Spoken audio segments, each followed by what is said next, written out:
Hey, good afternoon, everyone. Good afternoon. Thank you. Thank you there, Miss Ryan. So first, I want to wish a very happy birthday. I'm going to embarrass him right now. Justin Sink, happy birthday. Happy 21st birthday. Don't look a day over 21. So happy birthday, my friend. And I also want to congratulate Scott. Scott, this is your last day, right, in the briefing room. It's been a pleasure having you here. I know your new role, and congratulations on your new role as the weekend host of All Things Considered and Consider This. Very exciting.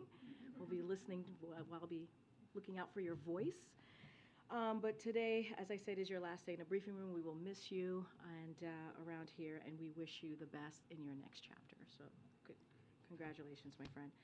All right, so just a couple of things before we move forward with the briefing. Today we launched invest.gov, which shows how President Biden's Investing in America agenda is bringing jobs and investments to every state.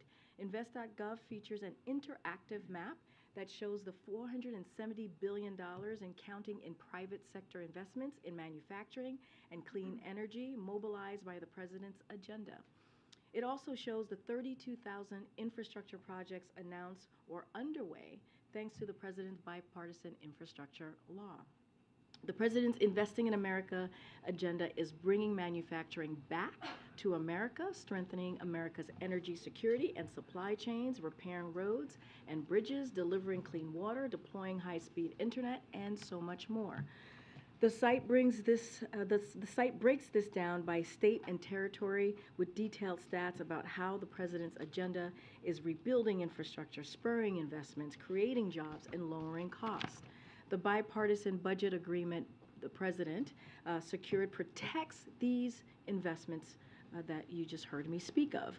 They will continue to power the economic progress we've made over the last 2 years, bringing more jobs and opportunities to communities across the country. To highlight the impact of President Biden's Investing in America agenda, members of his administration will fan out across the country later this month for a second installment of the Investing in America tour during the congressional recess around July 4th. Now, as just one example of Investing in America, President Biden today announced that the EPA is deploying $115 million to help repair Jackson, Mississippi's water system and deliver clean water to the community. As you all may remember, the city's water system was in crisis at some point last summer. And even long before then, the people of Jackson have lived under constant threat of boil water orders. This initial investment will help stabilize and rebuild the city's water system, and it's part of the president's commitment to ensure every American has access to safe, clean drinking water. And finally, I just want to touch on a lawsuit that was brought by Big Pharma challenging Medicare's ability to negotiate drug prices. Last year, President Biden signed into law the Inflation Reduction Act, which for the first time in our nation's history allows Medicare to negotiate lower prescription drug prices for seniors, caps the cost of insulin at $35, and requires prescription drug companies to pay rebates to Medicare if any raise their prices faster than inflation. Year after year, pharmaceutical giants make record profits as they charge middle-class families astronomical prices, often for drugs invented generations ago. For decades, the pharma lobby has blocked efforts to let Medicare negotiate lower drug costs. The Biden administration finally got it done. President Biden took on Big Pharma in legislative process, and he won. So now Big Pharma is challenging this historic action in court. The Biden-Harris administration is going to fight attempts to go back to the way things were before. And so we are confident we will succeed. There is nothing in the Constitution that prevents Medicare from negotiating lower drug prices. Anytime profits of the pharmaceutical industry are challenged, they make claims about it hindering their ability to innovate. Not only are these arguments untrue, but the American people do not buy them.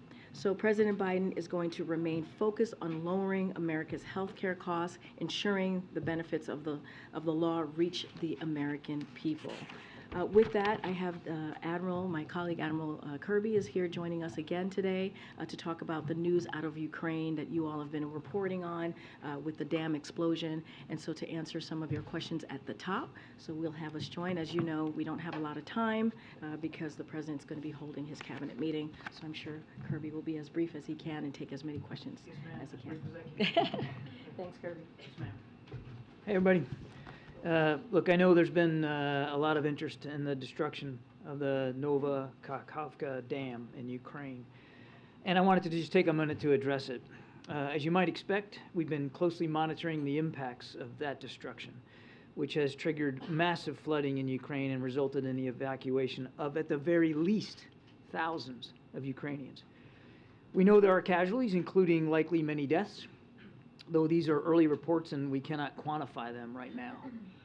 We've seen the reports that Russia was responsible for the explosion at the dam, which I would remind, Russian forces took over illegally last year and have been occupying since then. We're doing the best we can to assess those reports, and we are working with the Ukrainians to gather more information, but we cannot say conclusively what happened at this point. We will certainly share more information when we can. What is clear, and what we absolutely can say, is that the damage to the Ukrainian people and to the region will be significant. This dam, which was built in 1956 as part of the Kakhovka hydroelectric power plant, sits astride Ukraine's Dnipro River. It's about 30 yards high and about 100 yards or so wide, and the reservoir it protects holds about as much water as the Great Salt Lake in Utah. So that's a lot of water. Now, that water helps supply southern Ukraine, including the Crimean Peninsula, as well as the Zaporizhzhia nuclear power plant. And I would add, we were relieved to see the statement today by the director of the IAEA asserting that there was no immediate risk to the safety of that plant.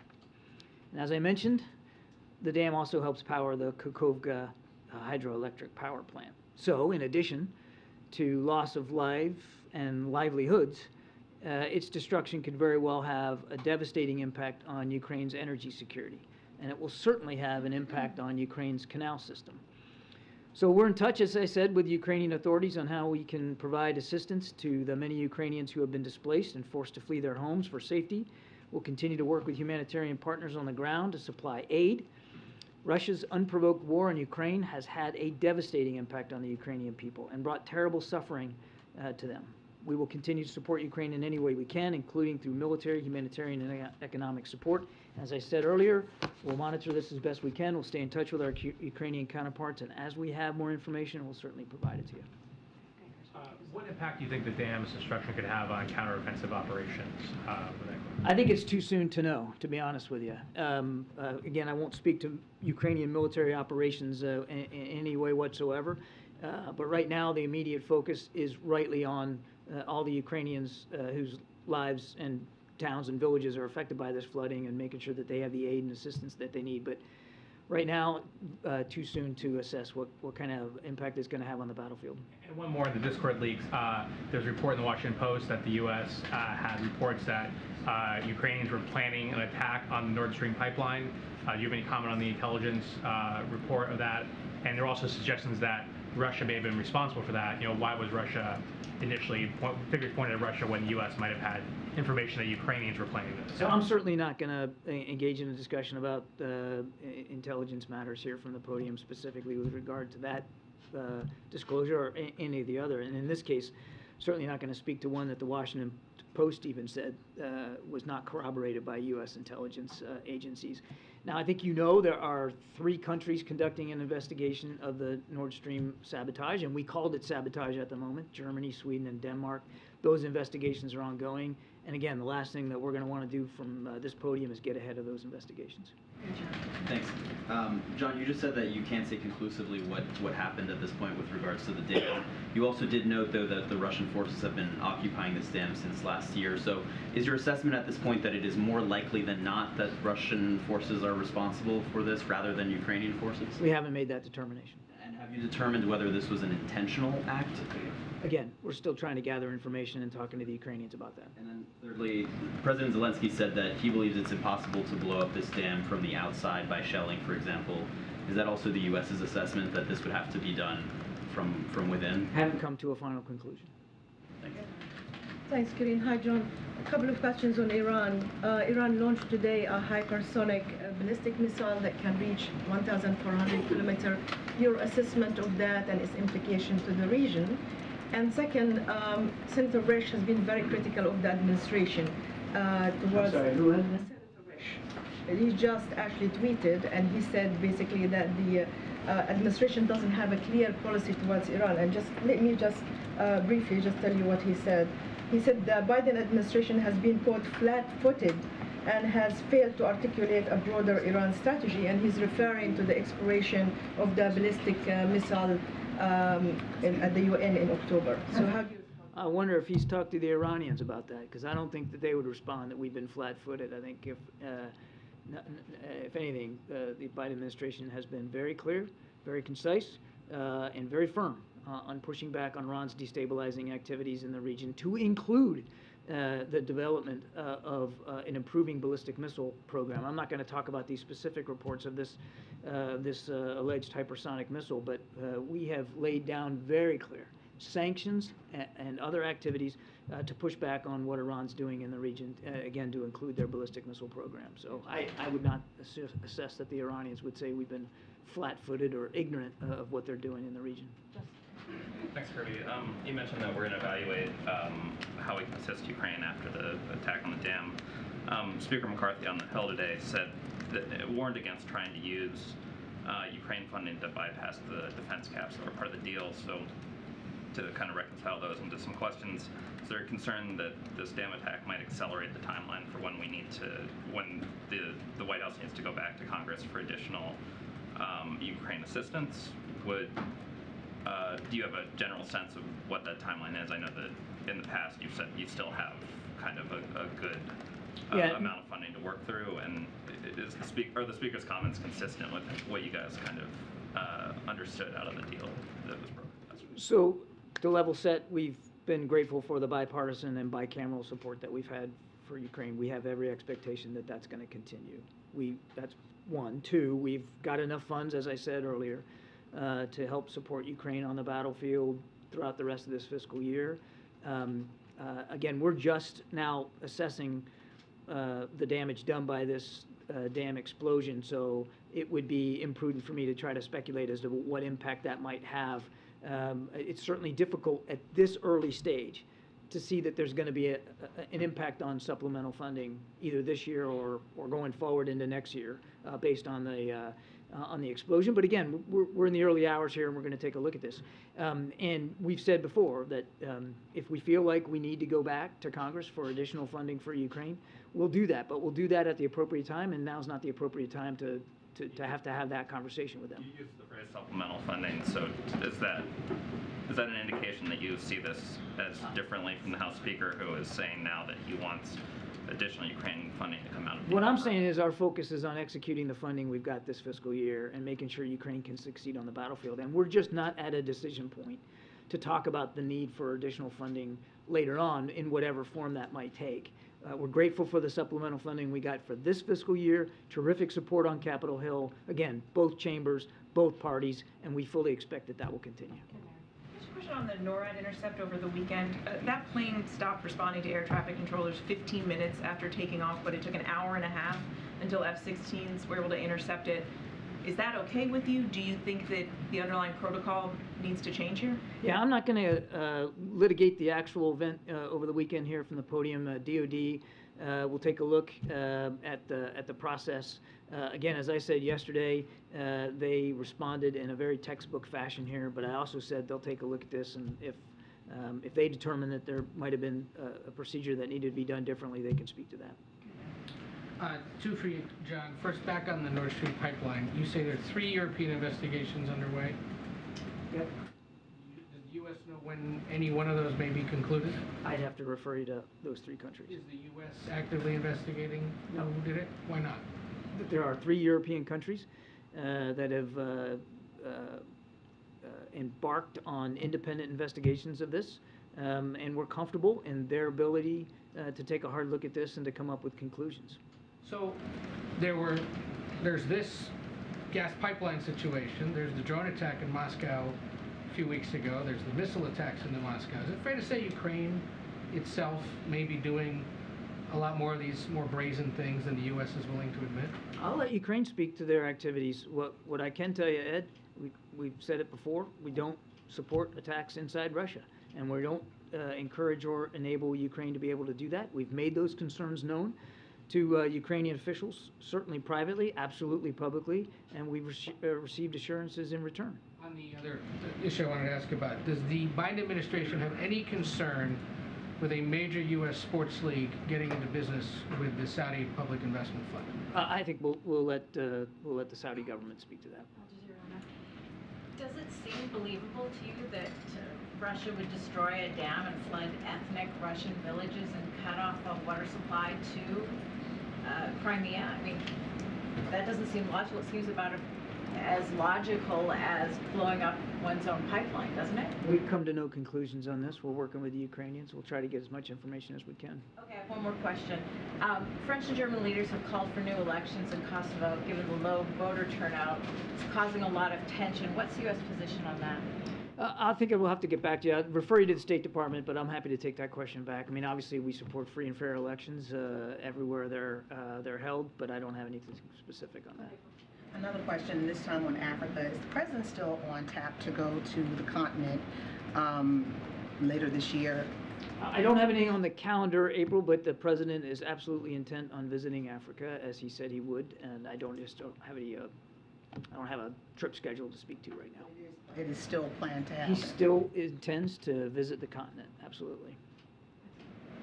Just one more quick follow on the NORAD event over the weekend. I know you said DOD is investigating it. I did not say they're investigating it. Looking into what happened. No, I'm not. I didn't even say that. It is common practice when DOD conducts an operation for them to take a look and just walk through a sort of a hot wash of it. Mm-hmm. I'll let them speak to whether they're doing that and what that looks like. Well, my question for you on it is, if you look at the timing and the data from the plane, it seems like the intercept happened after the plane had flown over Washington, D.C. Was that, from your understanding, an intentional choice, or was that an issue of planes catching up and trying to get there? I don't know. I'd refer you to DOD.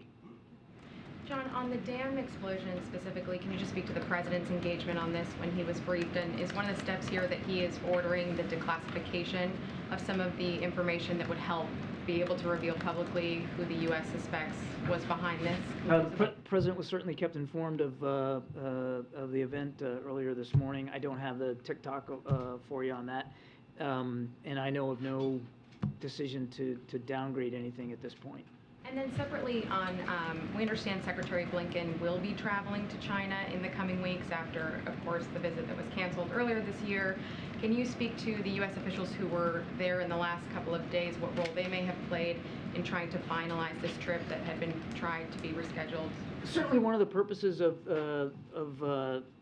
Dan and Sarah's trip was to again, as I said yesterday, to make sure the lines of communication remain open and to talk about the potential for future visits, higher level visits. I think I said that yesterday. And they felt that they had good, useful conversations with PRC officials about that and to that end. And I think you'll see us speak to future visits here in the near future, but I just don't want to get ahead of the schedule. Just a couple more. Thank you, Karine. Quick one on Lavrov and his comments on F-16 fighter jets. He said that U.S.-built F-16 fighter jets can accommodate nuclear weapons and warned that supplying Kyiv with them will escalate the conflict further. Do you have a response? The first thing I would say to Minister Lavrov is if you're worried about Ukrainian military capabilities, then you should take your troops and leave Ukraine. Number two, these F-16s are going to be provided as a part of long-term defense needs for Ukraine. We've been very, very open and transparent about that. It'll take some time for those jets to get there. We're going to start with a training program for Ukrainian pilots, and that hasn't started yet. And it really is about helping Ukraine with its self-defense needs. And the last thing I'd say is that President Biden has been extremely consistent that we don't want to see this war escalate, certainly not into the nuclear realm. And it's not the United States who's tossing around reckless nuclear rhetoric. It's people like Foreign Minister Lavrov and President Putin and Putin's press secretary Peskov. They're the ones that are out there bannering around about nuclear capabilities, not the United States. Nobody wants to see this escalate beyond the violence that's already visited upon the Ukrainian people. There's no reason for that. I mean, are you saying that F-16s cannot accommodate nuclear weapons? I'm not going to talk about the nuclear capabilities of any platform in the American arsenal. The purpose of providing advanced fighter aircraft is to help Ukraine defend itself, defend its airspace and its territorial integrity, period. And there's no interest by the United States in escalating this conflict, certainly not into the nuclear realm. Thank you so much. On the dam in Ukraine, I understand it's too early, you say, to assess who's responsible for it. But can you already say that ultimately this will qualify as a war crime? I don't have a determination on that to speak to today. I would just say, you know, again, we're still trying to assess what happened here, but the Russians had illegally taken over that dam and the reservoir many months ago, and they were occupying it when this explosion happened. And it's very clear that the deliberate destruction of civilian infrastructure is not allowed by the laws of war, and in the additional protocol to the Geneva Convention that the Russians have themselves signed, the destruction of civilian infrastructure, such as dams, and dams are clearly articulated in there, are violations of that code. But again, we haven't made a decision. We're still talking to the Ukrainians about this. Yeah, thank you. Excuse me. Did your previous response to Ed's question on the Gulf leagues mean that the White House has no position on today's announced merger between? I don't have anything to say about that So today. no position on that, I have no comment on that today. I was going to ask that. Great. But also, Save me the breath. Moments ago, you reiterated the administration position that you do not support attacks inside of Russia. I'm wondering if the administration has communicated that there would be any potential consequences to Ukraine if attacks like that do continue. For instance, have you made military aid conditional on preventing some of those attacks, or is Russia on the hook here because this is an illegal invasion? Well, as I said earlier, if Russia's concerned about Ukrainian military capabilities, the best thing that they can do would be to leave Ukraine. We have made our concerns about strikes inside Russia very clear to Ukrainian officials. They've acknowledged that we have, and they have assured us that they won't use U.S.-made equipment to strike inside Russia. We don't want to see the war escalate, and there's no apologies for that. But I won't go into detail about the private discussions that we're having with Ukrainians. So you can't tell us whether or not, other than expressing you don't want an escalation, you can't tell us if there's any conditional... Oh, this is the repercussions. Look, I mean, I think just take a look at everything we've done in the last 15 months, and I guarantee you're going to see additional security assistance packages in coming days and weeks. We're going to continue to make sure that Ukraine can succeed on the battlefield, as President Biden has said, for as long as it takes. Eli. John, yesterday when the Danish Prime Minister was here, you reiterated that the President is not yet settled on a candidate to be the next Secretary General of NATO. But you also went out of your way to praise Secretary General Stoltenberg and the job that he's done. Does the President, by chance, want a Secretary General to extend his term another year, given everything that's going on in Europe? Secretary General has done a superb job, and particularly at an unbelievably critical time in history, particularly on the European continent. But the President has not settled on a candidate as the next Secretary General, and I just won't get ahead of his decision making. Has he made any? The President has made no decisions with respect to the position of the NATO Secretary General. But he's not pressuring Secretary General Stoltenberg. He's made no decisions, one way whatsoever. Is there a timeline for figuring that out? The NATO summit is in July. Is it important for, when all the leaders come together, for there to be some clarity on? I think we all know. I mean, the timeline's really driven more by the Secretary General's tenure, which obviously this latest extension is coming to a close, and so that's going to be driving the discussions inside the alliance. But the President hasn't made a decision one way or the other. Last question. In regards to Chinese incursions in the Indo-Pacific, what should you say to those who are criticizing both parties, the United States and China, that are acting poorly and instigating actually escalation. What will this administration do to lower those tensions in the Indo-Pacific? Well, we've been talking about it now for 2 days, trying to keep the lines of communication open, having a visit to Beijing just this week to see if we can't get more transparency and get more communication open, including through the military to military lanes. What are we doing? I mean, Secretary Austin again attempted to have a discussion with his counterpart in the PLA, and they rebuffed that. So to those saying we're not doing enough, it's interesting. You're criticizing, or not you, but people are criticizing us for not doing enough, and then I hear from others, we're doing too much, or we're bowing down to China, that we're trying too hard. I mean, I think anybody that's taken a look at this bilateral relationship, the most consequential bilateral relationship in the world right now, can see that the tensions are high. And we all want to see the tensions come down. And the president believes that the best way to do that is through diplomacy. And it boggles my mind that anybody anywhere would think, A, that we're not engaging in diplomacy, and B, that diplomacy and the use of it and the attempt at dialogue and diplomacy is somehow weakness. It just absolutely boggles my mind. We're working on this very, very hard, and the president's confident that we'll be able to get back to the spirit of Bali between the PRC and the United States. Thanks, everybody. Mauritius, come on. All right. Got away with it today. Mauritius. Okay. Go ahead, Chris. So I obviously know that John didn't have any comments on the Gulf merger, but I want to see if you had any comments on that. The White House concerns about Saudi's human rights record.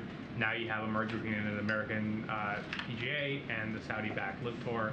What are the feelings on that? Look, I'm going to be in line with my NSC colleague and say the same. I'm not going to be commenting on that particular merger, so we don't have anything to share at this time. But when it comes to human rights, as we have said over and over again, this is something that the president has been very clear about and has brought that up with leaders that he's met with, and so that is never anything that we shy away from. But on this particular merger, we're just not going to comment from here.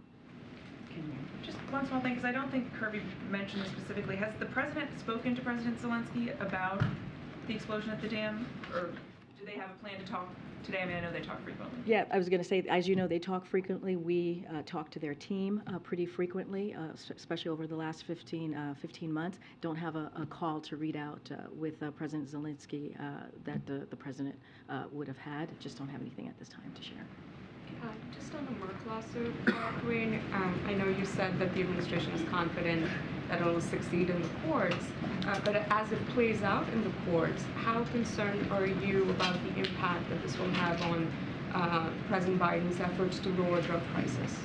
Look, we're going to continue. I laid out kind of our position on Merck and the lawsuit. We're always going to be very careful on commenting on an ongoing lawsuit.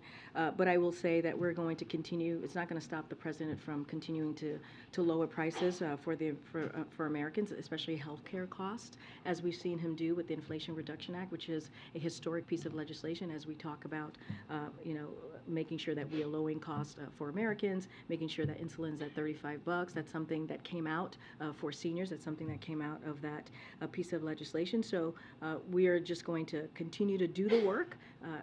That's something that the president has made when it comes to lowering costs. His number one priority as in economic policy is to do just that. So we're going to let the lawsuit and that process go and continue, but we feel very confident, and we're going to continue doing our work here. Are you preparing for more litigation filings by the end of this year? Well, I'm certainly not going to get ahead of what DOJ might be doing, not going to get into hypotheticals from here, but what we can say is that we are confident, and we're certainly going to continue to do the work that we have been doing the last 2 years, that the president has been doing the last 2 years to lower costs for Americans and American families, and you've seen that. We have actually executed on doing that. The president has with the historic pieces of legislation that we've gotten done. Okay. Thanks, Karine. Merck says that the Medicare drug price negotiation provision is going to hurt their ability to invest in developing new drugs. Are you guys confident that this will not have that impact, and if not, why not? So look, I mean, for a long time, pharma lobbyists has blocked efforts to let Medicare negotiate lower drug costs. And why is that, right? That is a question for them. Why would they block something that is actually going to help Americans? That is actually going to, and I had mentioned at the top, some of these drugs are decades old. And so, look, we're going to do our job. We're going to let the DOJ do their job. The president's going to continue. He's never going to stop in putting forward legislation or policies that's actually going to make sense for American families, make sense for our seniors, make sense for Americans who truly need health care. So that's just not going to stop. And we've talked about big pharma. We've talked about pharmaceutical gains. We've talked about the record profits that they're able to get. And they're doing it all on the backs of many of them on the backs of middle-class families. And the president is saying, no, we need an economy that works for all, that leaves no one behind, that has equity at the center of it. And this is part of his plan. Is there any risk, though, to their ability to innovate and to create these life-saving drugs? I can't speak for them. I know that's what they're laying out. We believe that when it comes to drug prices, we believe that families and Americans should be able to not have to struggle, not have to go bankrupt, to pay for a drug that they need that's going to save their lives or save someone that they love. And so that's the focus that this president's going to have. What can we do to make, we talk about giving families a little bit of breathing room, and that's what the president's going to focus on. All right, go ahead. Are you concerned that other drug companies might now follow Merck's lead and file suit? So look, I can't speak for other drug companies. I'm not going to speak for them here. What I can speak to is what the president's going to continue to do, and that is make sure that we deliver for American families, make sure that we lower cost. That has been something that we have said, the president has said for some time when it comes to his economic policy. The number one component of that is how do we continue to lower costs for Americans. I want to ask about UFOs, but I have to ask about the border first. On the 11th Circuit ruling yesterday blocking quick releases of migrants, does the administration plan to appeal to the Supreme Court? It's ongoing litigation, so certainly I'm not going to comment on that at this time. The New York City mayor floated plans to have migrants be housed with residents. Is that something the administration would support? And if that ends up becoming necessary, would that be a poor reflection on the administration's ability to manage? So I haven't seen those reports. I kind of saw some chyrons on the cable news network, I think yours, coming out to the podium. What I can say is that we have been in touch with the interior cities, right? The cities like New York City, like Chicago and others who are dealing with this issue, and we've had conversations with them. We are in touch with them. As you know, there is more than $200 million in funding that has gone to these interior cities. A majority of that has gone to New York City, but just not going to speak to the mayor's policies. I just don't know enough about it to speak to it at this time. And the retirements upcoming, the border chief and the ICE chief, is that going to impact the administration's ability to manage the border in the near term? So look, from what I understand, their retirements has been planned for some time now.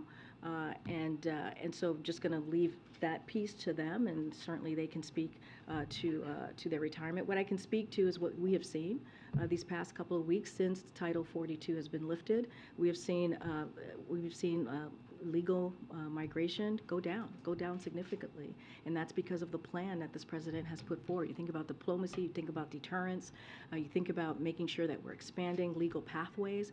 That's what the president and his administration has been able to do, and that's why we have seen such a decline at the border. And I think that speaks to the president's leadership and what he's been able to do with his team, and I think that's incredibly important. Go ahead, Steve. Real quick though, this whistleblower report alleging that the U.S. military's been retrieving craft of non-human origin for at least several decades. Are we alone? And if we were not, would you even tell us? I would refer that question to the Department of Defense and let them answer that question for you. Go ahead. Back on the Merck lawsuit, just to drill down it just a little bit. You said at the top that there's nothing in the Constitution that prevents Medicare from negotiating. The lawyers for Merck are arguing that it violates the Fifth Amendment, the Takings Clause. The First Amendment is too coercive. Do you have a specific response to those arguments? I don't have a response to that. I can just say clearly there's a lawsuit. Clearly it's being litigated. I will leave it to the Department of Justice to deal with. I've been very clear that it is in the Constitution to do what it is that we're moving forward with. This is a piece of legislation clearly that was passed. The president signed into law, and it's going to help American families. It's going to help Americans that really, truly need it. We should not be in a situation in 2023 where you have American families who are sitting around the kitchen table every month trying to figure out how are they going to pay for these bills, and what is it that they're going to cut so that they can't get a drug that is life-saving. And that is something that the president is aware of. You hear him talk about, he's talked about how he grew up and how those conversations are incredibly difficult. And so this is what the president's been talking about, right? Making sure, again, we don't leave anybody behind. We have equity at everything that we do, and that we have an economy that grows from the middle up and the bottom up, middle out, and that's the president's plan. He's going to stick to it. Get April. On Mississippi, Jackson, Mississippi, and this $115 million towards repairing their water infrastructure. Mississippi isn't alone. Flint, Michigan still has infrastructure problems. What's happening, not just with Mississippi, but also with Flint, as you're in these efforts to repair? No, it's a good question, and certainly EPA is going to be running this process, so I would refer you to specific programs on this particular $115 million that we announced today. So this is an initial investment, let me just say that first, that the president fought for, and that was secured, and that's over $600 million from Congress for the city's water system, as we talk about specifically on Jackson, and in the fiscal year 2023 government funding bill, that's where that's coming from. And so it is on top of tens of millions of dollars we've already deployed as it relates to the city. And let's not forget, this is through the president's bipartisan infrastructure law, and also the American Rescue Plan. So because of these two pieces of historic legislation, one was bipartisan, one was the American Rescue Plan was just by Democrats who pushed that along, and the president's first major piece of legislation, they're going to help cities like Flint. It's going to help, as I just mentioned, Jackson. And so this is really important, right? As we talk about how we're moving forward as a country, our economic system, how we're going to make sure that we take care of areas like this that have been left behind, that has not have had any really much investment to deal with the water situation that they're having to deal with. This is why it's so important that we have the infrastructure law. It's why we're so important that we're able to get the American Rescue Plan. As it relates to Flint, I would refer you to the EPA. Well, they have more information on how these two pieces of historic legislation are going to be deployed and helped in Flint. So on the broader piece, though, beyond Flint, beyond Mississippi, this is a nation that has a lot of antiquated systems underneath. So you're saying that this will be more broad? Oh, absolutely. Yeah. I think that's why, again, that's why the bipartisan infrastructure law is so critical, because it is meant to more broadly deal with communities just like this and other communities as well, as they deal with, as they deal with the water system, as they deal with, broken roads, as they deal with trying to fix, their bridges, all of the things that is so important. Let's not forget, this is a president who has said, when it comes to his infrastructure bill that is now law, clearly it's about the decade, right? Infrastructure for a decade. It is incredibly important, and it's going to change lives for Americans across the country. Understanding that you're not going to get into the position on this Gulf merger, do you know if this merger would be subject to federal regulatory oversight from like the FTC or DOJ? So I'm just not going to get into it from here. I'm just not. Yes. Go ahead, James. Go ahead. Thank you, Karine. I want to ask about the president's tumble that he took on the stage in Colorado the other day. It's absolutely true that any one of us could trip over an object that just happens to be in our path. Nonetheless, we've all observed the difficulty this president has in certain settings. Steps are one of them. Of course, there was no sandbag in his path on the steps up Air Force One on any of those occasions. And I was struck particularly by the incident on May 19 in Hiroshima, where the president descended down a set of stone steps toward a shrine, at the bottom of which steps he was greeted by the Japanese Prime Minister. And if you look at that footage, the president slipped and caught himself on those steps. And as he greeted the Prime Minister, you could even see on the President's face pursed lips as if to say this was a close one. And I know I watched that scene with my heart in my hands because this was a set of stone steps, and even though there were handrails on either side, he was directed by his advance team, presumably, to descend at the middle of those steps, unaided by the handrails, the Japanese Prime Minister, an aide, or anything else. And that could have been really catastrophic. And so my question to you is whether this whole series of incidents has led the White House Chief of Staff to direct some kind of review of the advance procedures that are employed on behalf of this, the nation's oldest president. So let me say you've paid a lot of attention to that particular situation. I actually did not see that. I was with him in Hiroshima, so this is something that I was not aware of, so I can't speak to that particular moment. You know, here's what I will say. This is a president, you know, that has had an incredibly impressive first 2 years. When you think about what he's been able to get done, when you think about the record historic pieces of legislation that are now into law, I just went into it with the different pieces of legislation that's actually going to make a difference and change Americans' lives, Americans who truly need it. And that's, I think, is what the American people are looking for. They're looking for someone that can actually deliver like the president has done. And even last week, when you think about the budget negotiations, you heard from Republicans, congressional Republicans, ranging from the right MAGA and members to Speaker McCarthy, emphasize the president's smarts and capabilities in making sure that there was a bipartisan, reasonable, common sense piece of legislation, a fiscally responsible piece of legislation that is going to help American families. And so you see him again and again and again over the past few years deliver, whether it's 2020, where people underestimated him and he got that done, whether it's 2022, again, when people underestimated, got that done, whether it's this budget agreement, he got that done. And I think that is the most important thing that the Americans are going to care about and that Americans are going to look to. And so I will leave that there. Are looking at, I'm asking well, a specific question. Isn't that what it's important? As a reporter, don't you think it's important what Americans care about?